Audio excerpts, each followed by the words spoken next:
자, 저희는 지금 로마서 이야기 오늘 5번째 시간을 갖고 있습니다. 오늘 로마서 시간 5번째 시간으로 지금 내리는 진노라는 제목으로 오늘 하나님의 말씀을 증거하도록 하겠습니다. 자, 하나님을 믿지 않는 모든 자들에게는요, 하나님의 진노가 임한다는 것이 성경이 가르치시는 어떻게 보면 인류 모두를 향한 경고의 메시지다라고 제가 말씀을 함께 나눴습니다.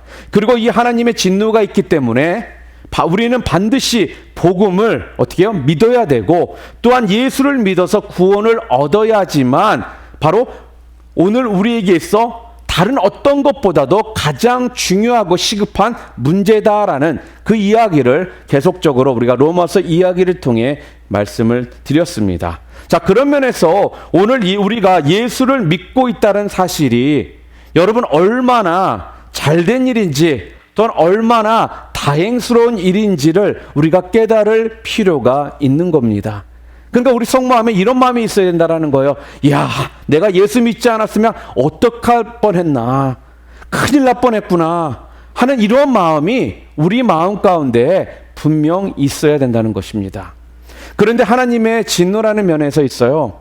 오늘 우리가 좀 오해하는 것 중에 하나가 무엇이냐면요, 바로 예수를 믿지 않는 사람들이 또한 하나님 앞에 받을 심판이 너무 미래적이고 또한 너무 내일에 관한 것이다라고 우리가 생각하기 때문에, 멀리 떨어져 있는 일이다라고 우리가 생각하기 때문에 여기에 좀 우리가 문제가 있다라는 거예요. 그래서 예수 믿는 사람들이 받을 보상과 함께 예수 믿지 않는 사람들이 받게 될 그 심판이 남일처럼 느껴지고 아직도 까마득하게 시간이 남아있는 것처럼 우리가 생각하면서 우리가 이런 신앙생활을 하기 때문에 정확히 본다면 이러한 마인드가 여러분과 저의 신앙생활에 굉장하게 마이너스 역할을 한다는 것입니다. 우리 예수 믿는 사람들에게 있어서 예수를 믿는다는 것은요, 사실 그 자체가 곧 무엇입니까? 축복입니다.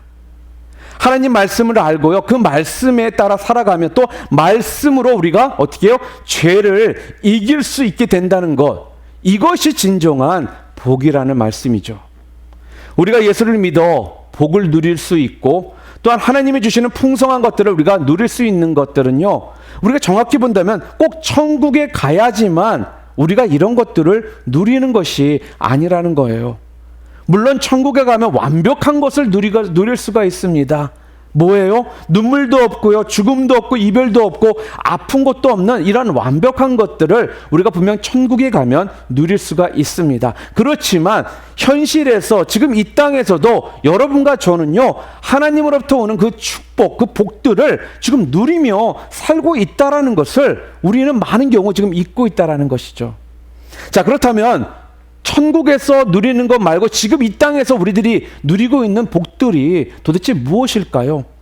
세상이 줄 수 없는 것들을 예수님을 믿었기 때문에 우리가 누리고 있는 것들이 여러분들은 무엇이라고 생각하십니까?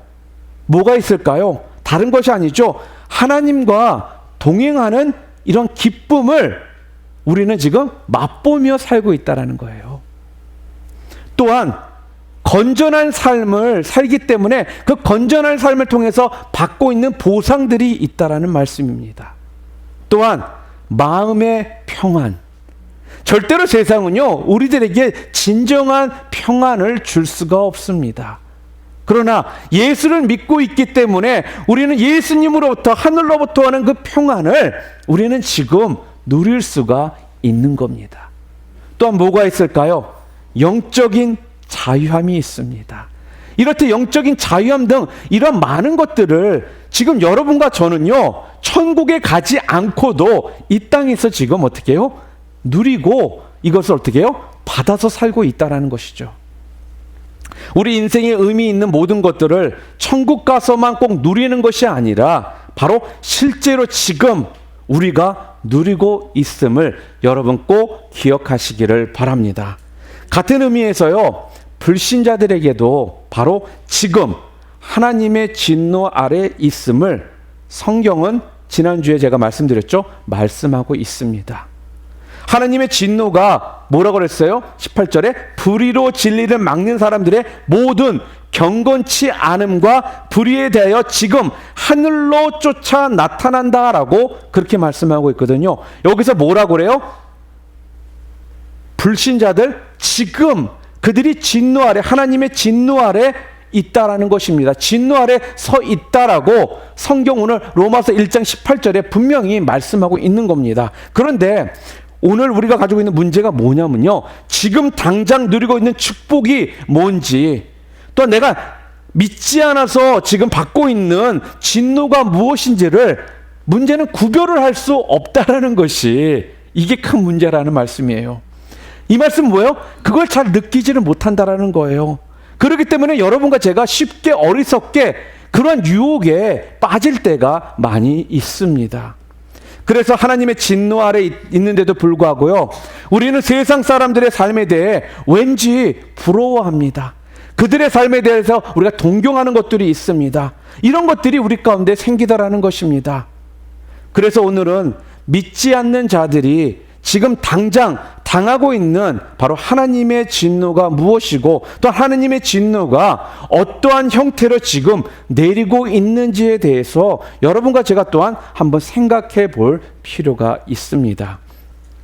오늘 본문 1장 24절 볼까요? 1장 24절에 뭐라고 말합니까? 그러므로 하나님께서 그들을 마음의 정욕대로 더러움에 내버려 두사 그들의 몸을 서로 욕되게 하게 하셨으니 라고 말을 합니다. 자, 하나님을 믿지 않고 하나님을 배반한 자들에 대한 하나님의 진노하심이 지금 뭐라고 그래요?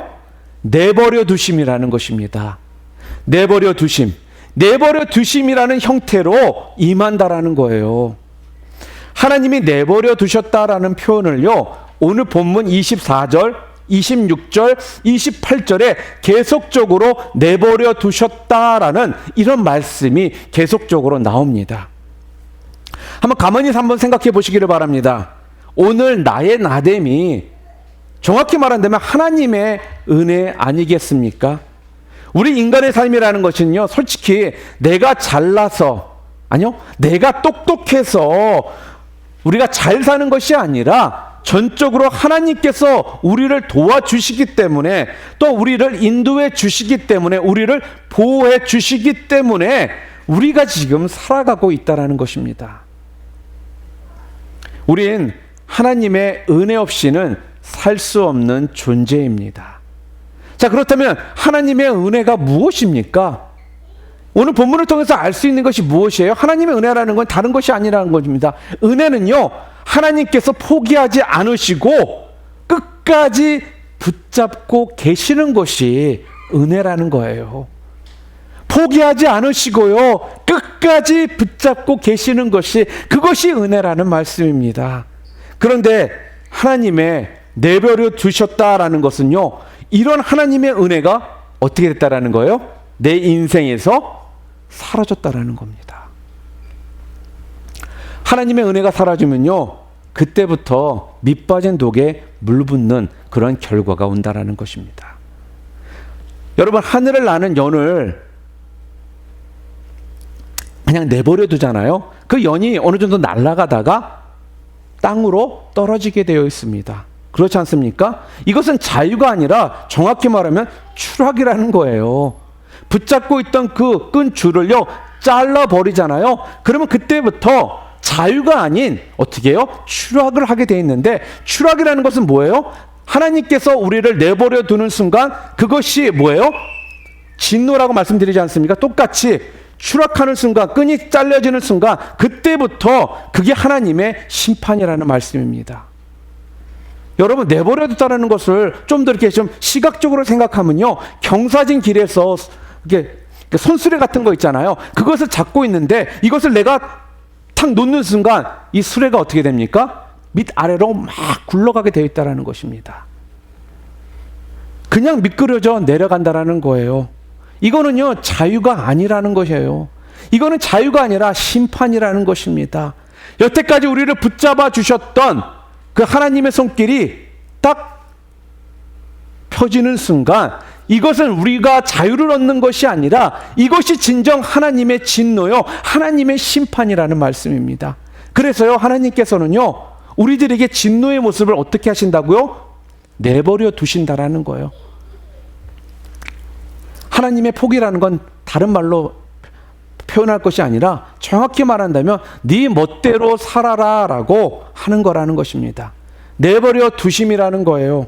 하나님의 간섭이 사랑이라면요, 하나님의 포기는 곧 심판인 줄 믿으시길 바랍니다. 여러분, 부모들은 자기 자녀들에 대해서 조금만 잘못을 해도요, 어떻게 합니까? 간섭을 합니다. 근데 반대로 내 자녀가 아닌 다른 집 자녀에 대해서는 우리는 어떻게 하죠? 간섭하시나요? 간섭 안 하더라는 겁니다. 그런 면에서요, 때로 내가 병이 걸렸다라는 것을 감사하실 수 있기를 바랍니다. 또한 사업이 잘 안 되는 것을 감사하실 수 있기를 바랍니다. 어려움을 당하는 것을 여러분 감사하시기를 바랍니다. 그것이 하나님의 사인이요, 하나님의 간섭이라는 것입니다.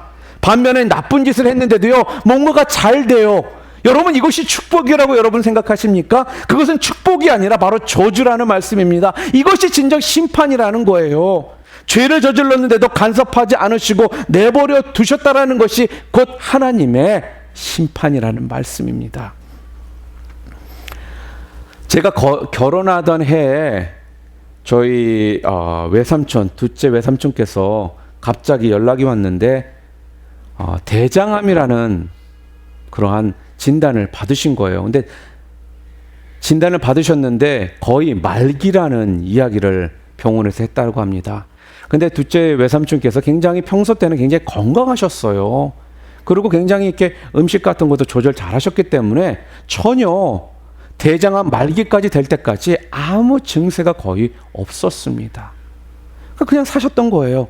그러다가 언젠가부터 왠지 자꾸 소화가 잘 안 되신다 그러고 먹어도 뭔가가 좀 답답하다라고 하시니까 그냥 소화제 드시고 막 그러셨거든요. 그러다가 병원을 딱 가봤더니 대장암 말기다라는 그런 판정을 받았습니다. 여러분, 암이 무서운 게 뭐 때문에 무섭다고 생각하십니까? 암은요, 내가 아픔이 오잖아요. 그럼 그때 가서 늦은 거예요. 암은 그 전까지 아무 증세가 잘 보이지를 않는다라는 겁니다. 그런데요, 우리는 이 땅을 살면서요, 부러워하고 있다는 것이 또한 문제라는 거예요. 무슨 말씀입니까? 하나님이 간섭하지 않는다라고 우리는 좋아라 합니다. 가끔씩 이런 말씀 하시더라고요. 은혜 받는 게 가끔씩 나 두려워요. 왜요? 은혜 받고 나면 꼭 힘듦이 오거든요. 여러분, 힘듦이 오는 것이 좋은 것입니다. 죄를 막아주는 게 축복이지 죄가 계속적으로 쌓이고 있는 것이 축복이 아니라는 거예요. 여러분의 암이 걸려서 암이 모든 몸에 세포로 다 번져 있는 것이 축복이 아니라는 것입니다. 그때는 늦었다라는 거예요. 하나님의 은혜의 보호막이 그때는 어떻게 해요? 사라지기 때문에 그때가 그것이 저주요 심판이라는 말씀입니다. 이것이 지금 당장 불신자들에게 나타나는 하나님의 심판이요 저주라는 말씀입니다.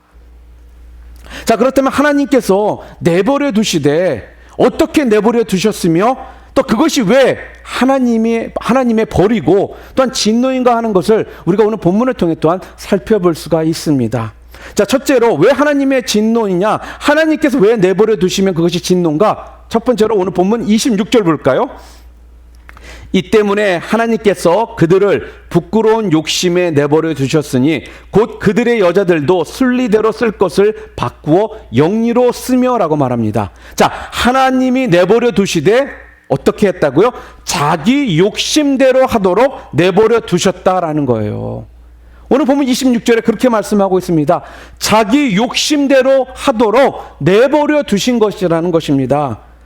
그런데 욕심대로 하도록 내버려 두셨다. 지 하고 싶은 대로 하도록 내버려 두셨다. 왜 이게 하나님의 벌일까요? 왜 이것이 하나님의 벌이라고 우리가 지금 말하고 있는 것입니까?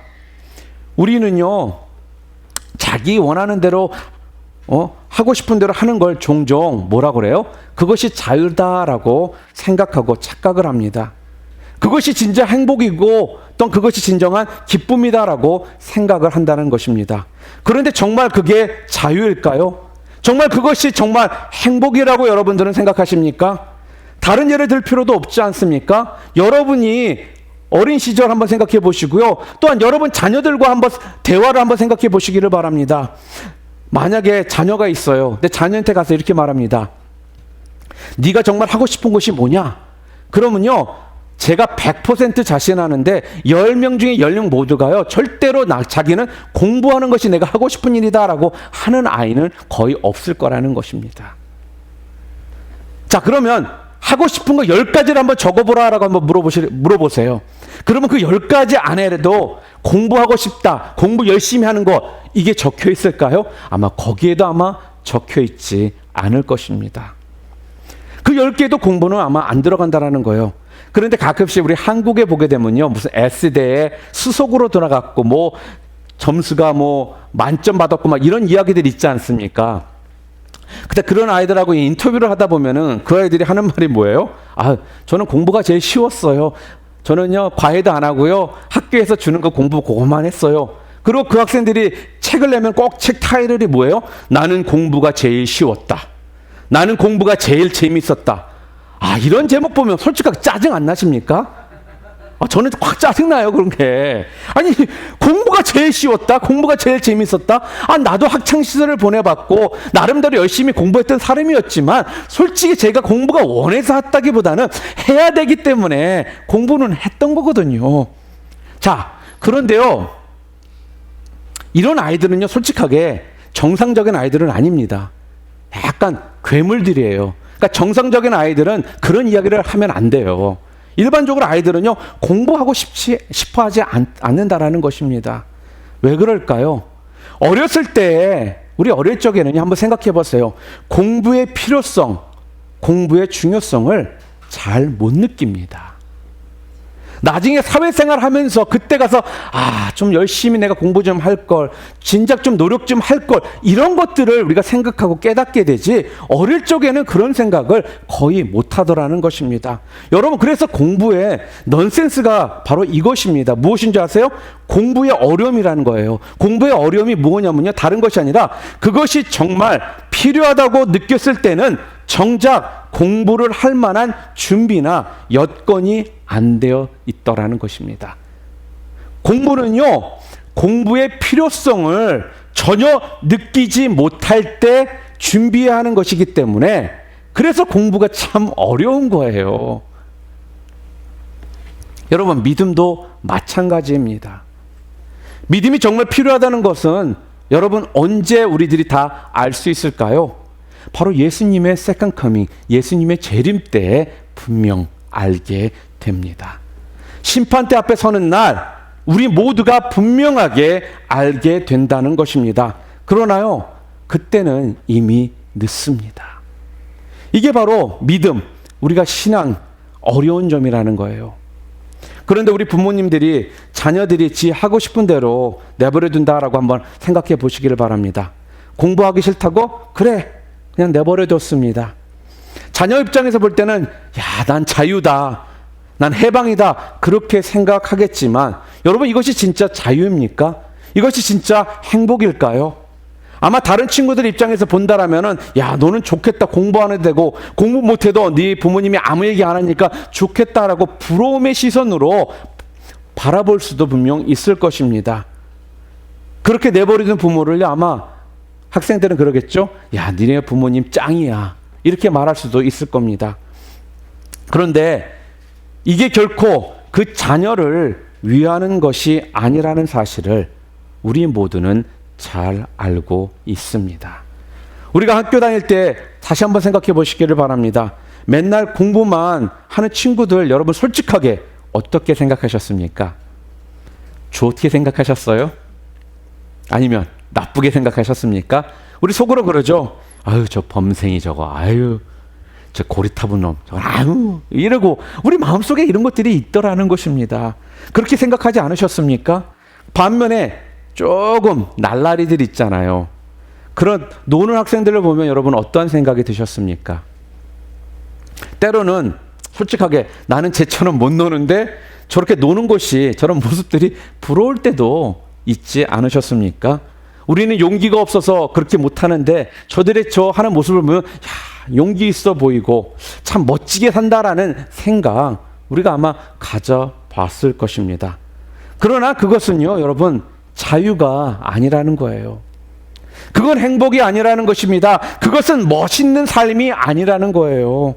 지금 우리가 자꾸 실수하고 착각하고 있는 것 중에 하나가요, 바로 이것입니다. 뭐예요? 결코 부러워하지 않아도 될 것을 부러워하고 있다는 것이 문제라는 것입니다. 또한 하나님께서요, 그 마음의 정욕대로 욕심대로 내버려 두셨는데 그것이 왜 하나님의 벌이고 하나님의 진노냐? 두 번째로 무엇이냐? 바로 오늘 본문 24절에 보게 되면요, 더럽다라고 말씀하고 있고요, 26절에도 보면 부끄러운 것이다라고 그렇게 성경은 말을 합니다. 무슨 말씀이에요? 왜 이것이 하나님의 진노라고요? 더럽고 부끄러운 것이기 때문에, 더럽고 부끄러운 것이기 때문에 이것이 하나님의 진노라는 거예요. 그러기에 이곳에 우리에게 상당한 벌들이 있다라는 것입니다. 하나님이 우리를 내버려 두시면요, 그게 우리를 상당히 더럽게 만들고요, 부끄럽게 만들게 되어 있습니다.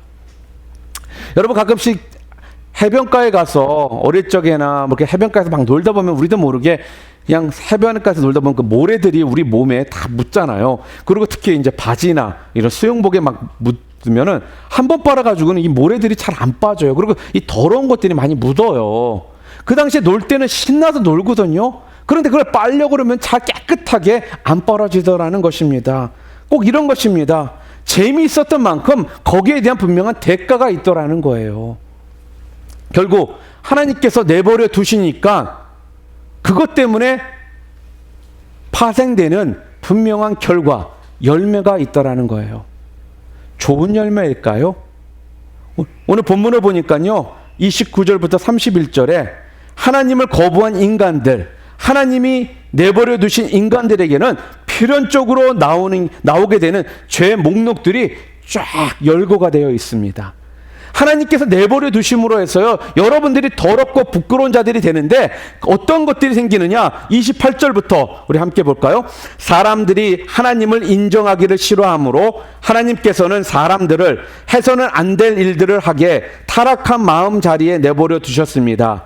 사람들은 온갖 불의와 악행과 탐욕과 악의로 가득 차 있으며 시기와 살이와 분쟁과 사기와 저기로 가득 차 있으며 수근거리는 자요, 중상하는 자요, 하나님을 미워하는 자요, 불선한 자요, 오만한 자요, 자랑하는 자요, 악을 꾸미는 모략꾼이요, 부모를 거역하는 자요, 우매한 자요, 신의가 없는 자요, 무정한 자요, 무자비한 것입니다 라고 이렇게 말을 하더라는 거예요. 자, 이걸 조금 더 분류를 하잖아요. 그럼 먼저 우리 인간 자신들에게 나타나는 근본적인 죄, 본질적인 죄 목록이 무엇이냐? 29절에 불의, 악행, 탐욕, 악의, 이게 죄의 본성이라는 것입니다. 그리고 두 번째로 다른 사람들을 적극적으로 괴롭히는 죄 목록도 나와 있습니다. 29절 후반부에 시기, 살인, 분쟁, 사기, 적의, 그리고 셋째로 공동체를 파괴하는 죄 목록도 분명히 나와 있습니다. 뒷부분에 수군거리는 자요, 중상하는 자요, 하나님을 미워하는 자요, 불순한 자요, 오만한 자요, 자랑하는 자요, 악을 꾸미는 모략꾼이요, 부모를 거역하는 자요, 우매한 자요, 신의가 없는 자요, 무정한 자요, 무자비한 자입니다. 이렇게 지금 성경은 말씀하고 있더라는 것입니다. 이처럼 하나님께서 그냥 내버려 두시잖아요. 그럼 우리 인간들 속에는요, 그 죄의 본성에 의해서요, 서로 공격하고요, 서로 파괴하고요, 좌멸의 길로 걸어가게 만들더라는 것입니다. 그런데 더 문제가 있습니다. 오늘 본문을 살펴보면 더 중요한 문제가 32절 말씀 좀 함께 읽었으면 좋겠습니다. 함께 읽겠습니다. 그들은 이와 같은 일을 하는 자들은 죽어야 마땅하다는 하나님의 공정한 법을 알면서도 자기들만 이런 일을 하는 것이 아니라 이런 일을 저지르는 사람을 두둔하기까지 합니다. 뭐라는 거예요? 죄라는 것을 알고 있으면서도요, 뭐라는 거예요? 잘못된 일을 행하도록 만든다라는 거예요. 계속적으로 잘못을 행하더라 이렇게 지금 말씀하고 있습니다. 그래서 로마서 2장 1절에 그러므로 남을 판단하는 사람아 누구를 막론하고 내가 핑계하지 못할 것이다 라고 말을 합니다. 이게 굉장히 중요한 하나의 문제라는 겁니다. 여기까지 우리가 다시 한번 좀 오늘 전체적인 말씀을 좀 확인하겠습니다. 하나님을 믿지 않고 섬기지 않으면 어떻게 된다라고요? 여러분과 제가요 만약에 벌을 받는다고 분명 말씀하시죠. 자, 그 벌은 어떤 식으로 우리들에게 나타난다라고요? 하나님께서 우리 인간이 자기 욕심대로 어떻게 해요? 마음대로 살게 내버려 두신다라는 그 죄로서 진노로서 심판의 모습으로서 다가온다고 하는 겁니다. 그러고 나서 뭐예요? 더럽게 아주 추하게 부끄러운 삶을 살도록 그렇게 만드신다라고 지금 말씀하고 있습니다. 이게 죄의 특징이라는 것입니다. 그러나 오늘도 살펴보려고 하는 것은요, 죄는 더럽고 헛된 것뿐만 아니라 죄의 가장 중요한 속성이 뭐냐? 무엇이 옳은지 그른지를 알고도 거스르고 반항이라는 것이 죄의 가장 어떻게 보면 중요한 속성 중에 하나라는 말씀이에요. 반항하고 거역하는 것. 반항하고 거역하는 것. 여러분 한번 잘 생각해 보시길 바랍니다. 하나님께 벌을 받는 자들은 사실 잘못을 저질러서 벌을 받는 것이 아니라 정확히 말한다면 하나님을 거스려서 하나님께 벌을 받는 겁니다. 그리고 하나님께로부터 벌을 받는 결과가 뭐냐? 의롭게 살지 못하고 옳지 못하게 살게 만들고 아름답지 못하게 살게 만드는 것이라는 것입니다.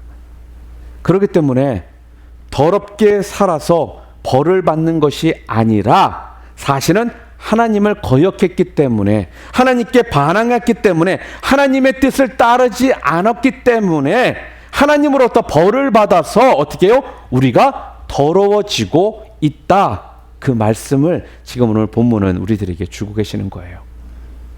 여러분 이해가 되십니까? 제가 다시 한번 좀 말씀드릴게요.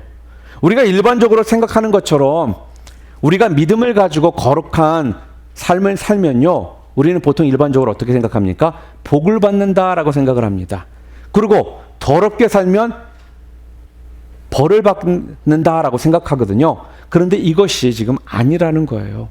정확하게 말한다면요, 하나님을 섬기고 따르면, 잘 들으세요. 하나님을 섬기고 따르면 그때 여러분들이 거룩해지기 때문에 그때부터 어떻게 해요? 여러분들이 아름다운 삶을 살 수가 있게 된다는 것입니다. 그러나 하나님을 배반하고 거역하잖아요. 그러면 그때가 여러분들이 더러워지는 삶을 살 수밖에 없다라는 말씀이에요. 그 더러워진다는 것이 바로 벌이라는 것입니다. 어떤 안 믿는 사람이 하나님 어디 있냐라면서 하늘을 향해 침을 딱 뱉었어요. 그러면 그 침이 잠깐은 위로 올라가잖아요. 그럼 조금 지면 그 침이 어디로 떨어지나요? 자기 얼굴에 떨어집니다. 또 어떤 사람이 나는 하나님이 어디 있냐면서 하나님 죽어라 그러면서 화살을 하늘을 향해 쐈습니다. 그 화살이 하늘로 올라갑니다. 그러나 어느 시간이 지나면 그 화살이 어디로 떨어질까요? 자기 머리로 떨어져서 죽었다라는 거예요. 하나님께 반항하고 하나님께 거역하면 할수록요, 정확히 표현하면 자꾸 내 자신이요 더러워지게 되는 거예요. 여러분 혹시 네팔이나 티벳 같은 데 여러분 가보신 적 있으십니까? 네팔이나 티벳 같은 데 이런 나라들은요 굉장히 더럽습니다. 특히 네팔 사람들은요 쓰레기를 그냥 아무데나 버려요. 그리고요 시커먼 시궁창 물들을 그들이 마십니다. 물이 없어서가 아니에요. 있는데도 불구하고 그런 물들을 마십니다. 또 티벳 사람들은요, 여러분 한번 들어보셨을 거예요. 평생 잘 안 씻어요. 그래서 옆에만 가면 냄새가 무지 많이 납니다. 굉장히 더럽습니다. 왜 더러울까요, 여러분들? 무엇 때문에 그들이 그렇게 산다고 여러분 생각하십니까? 못 살아서 더러울까요? 아니면 계몽이 잘 되지 않아서 그렇게 살까요? 아니면 잘못된 가르침 때문에 그들이 그렇게 산다라고 여러분 생각하십니까? 개념이 잘못되어서 그럴까요? 그 개념이 그러면 어디서 여러분 나왔다라고 생각하십니까? 왜 유독 거기만 그러한 개념이 꼭 존재해야 될까요? 물론 그럴 수도 있습니다. 그러나 영적으로 보잖아요. 그런 나라들은요, 아주 우상숭배로 가득 차 있는 나라들이라는 겁니다. 우상숭배가 정확히 보면 하나님 앞에서 제일 큰 거역 중에 하나거든요. 여러분, 마귀의 속성이 무엇인 줄 아십니까? 늘 더러운 데 거하는 거예요. 마귀가 여러분 밝고 깨끗한 데 거하는 거 여러분 보셨습니까? 정상적인 사람들도요, 귀신 들리잖아요. 그럼 자기 방을요, 무지무지 더럽게 만듭니다. 귀신 진짜 나오도록 만들더라라는 거예요. 하나님을 거역하는 곳은요, 언제나 이렇게 더럽고 냄새가 나고요, 추함이 나타나게 되어 있습니다. 그러나 그런 사람들이요, 예수를 만나잖아요. 예수를 믿게 되기 시작하잖아요. 그럼 어떻게 될까요? 선교사님들이 가르쳐 주셔서, 아니면 계명해서 그들이 그때부터 깨끗이 씻기 시작할까요? 또한 청소를 할까요? 정리를 잘 할까요? 아니라는 것입니다. 예수님을 만났기 때문에 그들이 깨끗해지기 시작한다라는 거예요. 선교사님의 가르침 때문이 아니라 바로 예수님을 만나니까 자연스럽게 깨끗한 삶을 살기 시작하더라는 말씀입니다. 이게 정말 신기한 거예요, 여러분들. 오늘 다시 본문 32절을 볼까요? 32절에 보면은요, 저희가 이 같은 일을 행하는 자는 사형에 해당한다고 하나님이 정했다라는 걸 알고 있으면서도 행하지 않는다라고 그랬습니다. 또한 자신도 아는 대로 행하지 않을 뿐만 아니라 그러한 반항적인 행동을 저지르는 다른 사람들까지도 잘했다, 옳다라고 두둔을 한다라는 거예요. 우리는 많은 경우 이렇게 생각을 합니다. 몰라서 안 하고 잘 몰라서 그런 짓을 했다라고 우리가 생각을 합니다. 그래서요, 사람들을 잘 가르치면 그들이 알기만 하면은 제대로 된 인간이 될 거라고 우리가 생각을 합니다. 그런데요, 결정적인 순간에는요, 사람은요, 아는 대로 행동하지를 않습니다. 여러분, 세상에서 제일 힘든 건지 뭔지 아세요? 여러분, 무엇이라고 생각하십니까? 진리대로 사는 거예요, 여러분. 진리대로 사는 거. 이 말을 더 쉽게 얘기할까요? 아는 대로 행하며 사는 것이 세상에서 가장 어려운 일이라는 거예요. 제가 우리 교단 지방의 목사님들하고 함께 차를 타고 어디를 갔다 오다가 있었던 일입니다. 차 안에 목사님들이 여러 분 계셨는데 그 안에서 좀 논쟁이 벌어졌었습니다. 어떤 분들은 좀 차를 좀 빨리 몰아라라고 하시는 분들이 있었고, 또 어떤 한 목사님은 지켜야 될 법규에서 정해져 있는 65마일로 가야 된다라고 하시는 분이 있었어요. 65마일 이상으로 달리지 말라는 그 목사님은요, 이렇게 말씀을 하시더라고요. 아무리 보는 사람이 없어도 우리 목사들은 법규를 잘 지켜서, 교통법규를 잘 지켜서 65마일로 가야지 이렇게 막 속력을 내면 가면 되겠느냐, 막 이렇게 얘기를 합니다. 그랬더니 또 빨리 가야 된다는 목사님도 그룹은 이러는 거예요. 늦게 하면 그것이 더 사고나고 또한 교통법규를 더 어기는 거다. 흘러가는 대로 같이 가줘야지 사고가 안 난다. 막 이러면서 이제 이야기들이 있었습니다. 여러분, 누구의 말이 옳은가요? 누구의 말이 옳습니까? 65마일대로 지켜서 가는 거? 아니면 지금 트래픽이 없으니까 흘러가는 대로 그 속도에 맞춰서 함께 가야 되는 거? 도대체 무엇이 맞는 거죠? 우리가 아는 대로 한다라면요, 맞습니다. 경찰이 있든 없든, 카메라가 있든 없든 법정 속도에 맞춰서 분명 가는 것이 옳은 것입니다. 그런데 우리가 그걸 잘 몰라서 그렇게 안 하나요? 우리 분명히 알고 있습니다. 그래도 잘 지켜야 한다면 그렇게 할 수가 있어요. 그런데 이상하게요, 65마일로 내가 가잖아요. 왠지 손해보는 것 같아요. 왠지 내가 바보 같은 거예요. 그런 느낌 있지 않습니까? 옆으로 차들이 쌩쌩 지나가잖아요. 그럼 기분이 확 나빠져요. 아, 나를 좀 약간 저렇게 보는 것 같고. 이런 것들이 우리 가운데 있더라는 것입니다. 그리고 속으로 야, 내가 10년 무사고 운전사인데 내 차 예의가 아니지, 이렇게 65마일로 할머니 할아버지처럼 내가 운전하면 안 되지, 막 이런 생각들도 우리가 갖는다라는 것입니다. 그런데요, 분명 우리는 65마일이 규정 속도라는 것을 알고 있습니다. 그런데도요, 알고 있지만 우리는 어떻게 가요? 쌩 하고 더 빨리 가더라는 거예요. 그러면서 괜히 멋쩍으니까 옆에 있는 사람한테는 야, 이 차는 밟기만 해도 막 나가네. 뭐 이런 말도 하고요. 또 애들한테 미안하면 야, 아빠 운전 잘하지? 뭐 이런 말도 한 번씩 던져보고 왠지 미안하면 있거든요. 나 알거든요. 내가 지금 안 지키고 있다라는 것을. 그러니까 그걸 좀 방어 차원에서 이런 한마디씩을 던지더라는 것입니다. 성경에 보면요. 진리를 아는데 아는 대로 행하지 않은 대표적인 사람이 성경에 분명 나옵니다. 누구일까요? 여러분이 잘 아시는 빌라도 총독입니다. 빌라도 총독은요, 예수님이 무죄라는 것을 알고 있었습니다. 그리고 또한 대제사장들과 바리새인들이 예수님을 시기 질투해서 지금 예수님을 잡아온 거라는 것을 분명 빌라도는 알고 있었다라는 거예요. 그런데 빌라도 총독은 어떻게 합니까? 아는 대로 판결했습니까? 진리대로 결정했습니까? 아니죠. 아는 대로 하지 않았다라는 겁니다. 그래서 별거 안 한 것 같은데도요, 우리 사도신경에 보게 되면요, 빌라도에게 고난을 받아서 십자가에 못 박혀 주시고, 우리가 이거 외우고 있는 사도신경이 있잖아요. 전 세계의 크리스천들이 이걸 할 때마다 이 썩을 놈 죽일 놈 하면서 빌라도를 그렇게 우리가 생각하게 되는 거예요, 지금. 그 조그만 거 하나 잘못한 것 같은데 그것이 이 사람을 지금 우리 크리스천들 입에서는 썩을 놈으로 돼서 지금 불려지고 있는 겁니다. 이 세상에서 죄인이 우리가 가장 하기 어려운 것이 무엇이냐? 바로 아는 대로 사는 것입니다. 진리대로 사는 것이 가장 어렵더라는 거예요. 자, 그러면 왜 우리는 아는 대로 살지 못할까요? 무엇 때문에 우리는 아는 대로 살지를 못하고 있을까요? 왜 그 일을 하면 사형이라는 것을 알면서도 우리는 계속적으로 하나님을 거역하고 반항하며 살고 있을까요?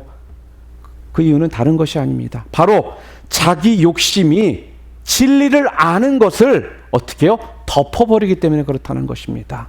이게 옳으냐 그르냐 하는 것이 개인적인 욕심에 때문에 덮어져 버렸기 때문에 우리는 분명 아는데도 아는 대로 살지 못하더라는 거예요. 다시 속도 이야기로 돌아가서 왜 많은 목사님들이 분명 65마일로 가야 되는 것을 아시면서도 그렇게 빨리 달리자고 했을까요? 그분들이 속도를 즐기시기 때문에 그랬나요? 아니면 교회에서 스트레스를 너무 받아서 과격해져서 스피드로 그냥 좀 스트레스 해소를 하고 싶어서 그러셨나요? 아니면 오랜 운전 경험에서 나오는 이 정도로 가야지 되는 거야 라는 이런 생각이 있어서 그분들이 빨리 가야 된다라고 말씀을 하셨을까요? 제가 볼 때는요, 빨리 달리는 게 옳으냐 그르냐를 떠나서요, 빨리 달리자고 하신 분들은요, 조금 더 빨리 가서 집에 가서 쉬고 싶으셨던 것 같습니다. 옳으냐 그르냐가 중요한 것이 아니었습니다. 바로 뭐야? 판단 기준은 내가 쉬고 싶다. 이게 판단 기준이었다라는 거예요. 무엇입니까? 인간은요, 자기 욕심, 자기 욕망에 따라서요, 결정하고 행동하지 않은 대로 결정하고 살지 않더라는 거예요. 자, 그러면 빌라도는 왜 예수님을 알면서도, 진리를 알면서도 예수님을 십자가에 못 박아 죽였을까요? 자기 이익에 관련이 있었던 것입니다. 앞으로 유대 총독으로 평생 살 것이 아니었거든요. 좀 더 높은 지위로 올라가려면요, 밀란이 일어나면 안 되거든요. 그렇기 때문에 그 백성들의 눈치를 보느냐고 알면서도 어떻게 해요? 예수님을 십자가에 못 박은 것입니다. 자기 야망을 따라서, 자기 욕심을 따라서 그가 결정을 내렸던 것입니다. 자, 그렇다면 정속도로 65마일로만 달리자고 한 목사님은 아는 대로 결정하신 거냐? 또 그게 아니었습니다.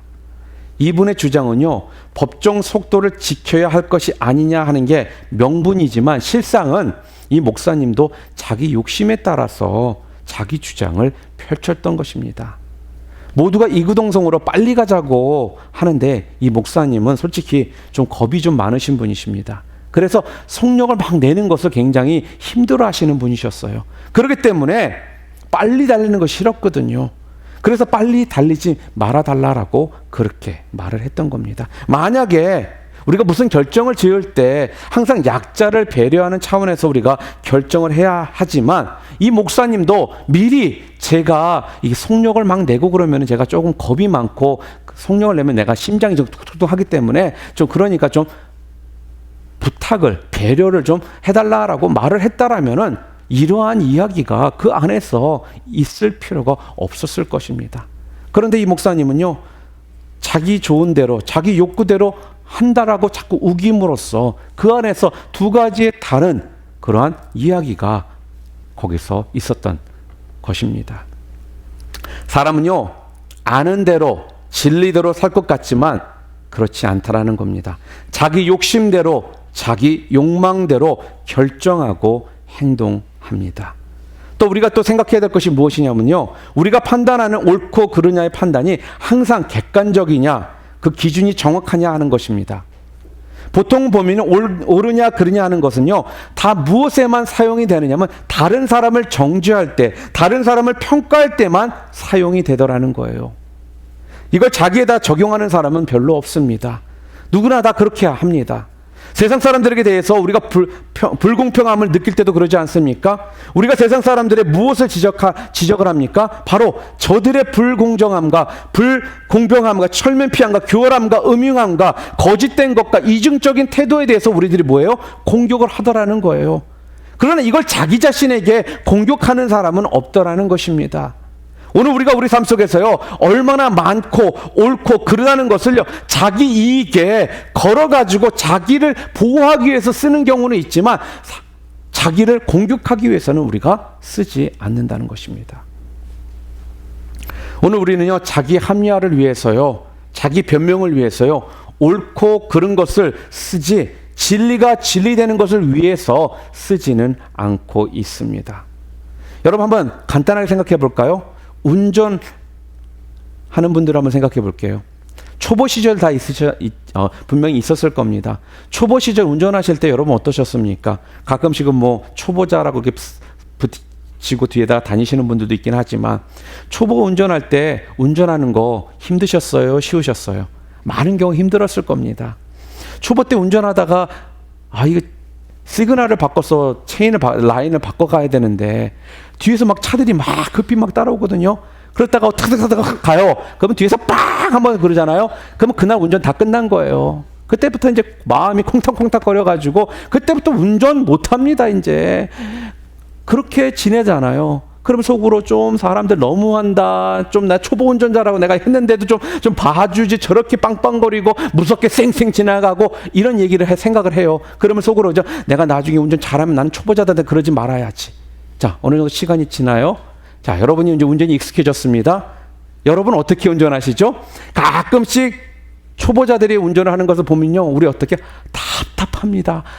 아이고, 좀 운전 연습 좀 더 하고 나오지. 우리가 이런 사람들이라는 거예요. 우리가 전에 초보 때의 생각은요, 잊어버리고요. 지금 우리는 어떻게 해요? 내 중심으로, 내 주관 가운데 모든 것을 바라보는 자로 바뀌어 있더라는 것입니다. 그러면서 그때부터 공평, 평등, 상식, 교양 이런 말을 우리가 쓰면서 어떻게 해요? 자기가 피해자다라고 생각을 하더라는 거죠.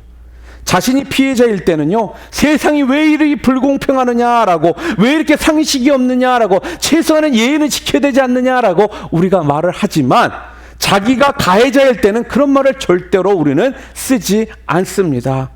자기가 갑자기 자기 앞으로 차가 갑자기 끼어들거나 그럴 때 쥐차가 빵빵거리잖아요. 사람이 실수할 수도 있지. 내가 못 봤으니까 그렇지. 막 이런 식으로 우리는 우리 자신들을 합리화시키더라는 거죠.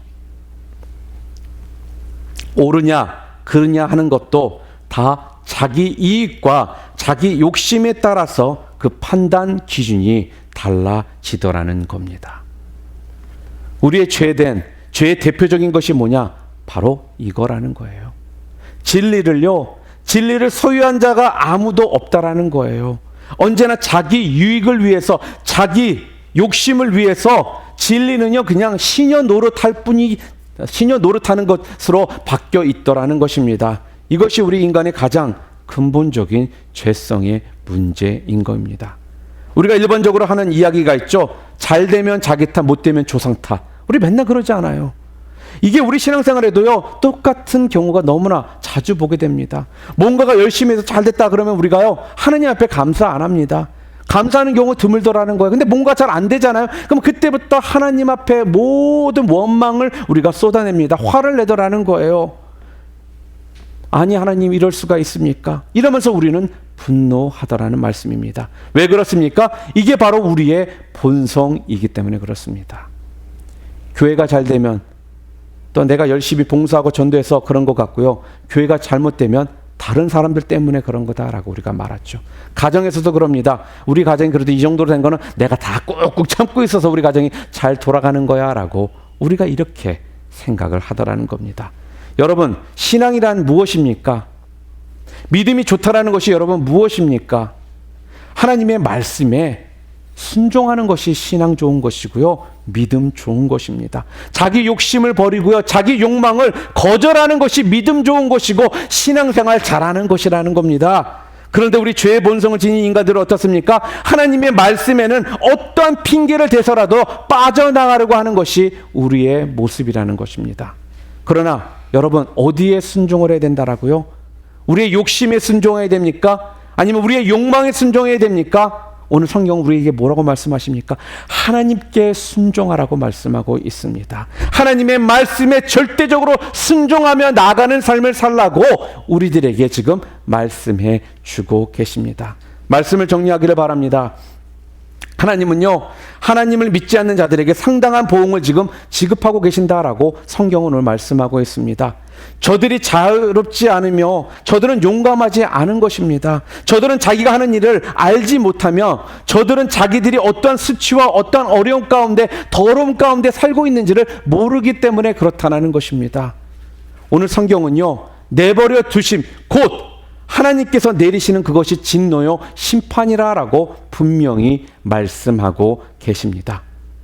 그 하나님의 내버려 두신 가운데 계신 분들 혹시 계시다면 오늘 당장 예수 그리스도를 구주로 영접하심을 통해서요, 진정한 여러분 자유를 누리시고요, 하나님으로부터 오는 놀라운 그 복들을 만끽하실 수 있는 여러분들 되시기를 주님의 이름으로 축원합니다. 다시금 말씀드립니다. 이 땅에서 오직 하나님께만 순종하시기를 바랍니다. 여러분의 욕심에 순종하지 마시기를 바랍니다. 여러분의 욕심과 욕망을 여러분이 버려서 오직 진리로, 아는 대로, 말씀대로 여러분 순종하며 살아가심을 통해서 하나님께서 약속하신 놀라운 축복들을 매 순간마다 여러분들이 누리시며 이 땅에서, 천국에서만이 아니라 이 땅에서도 누릴 수 있는 모든 복들을 누리시는 여러분들 모두 되시기를 주님의 이름으로 축원합니다.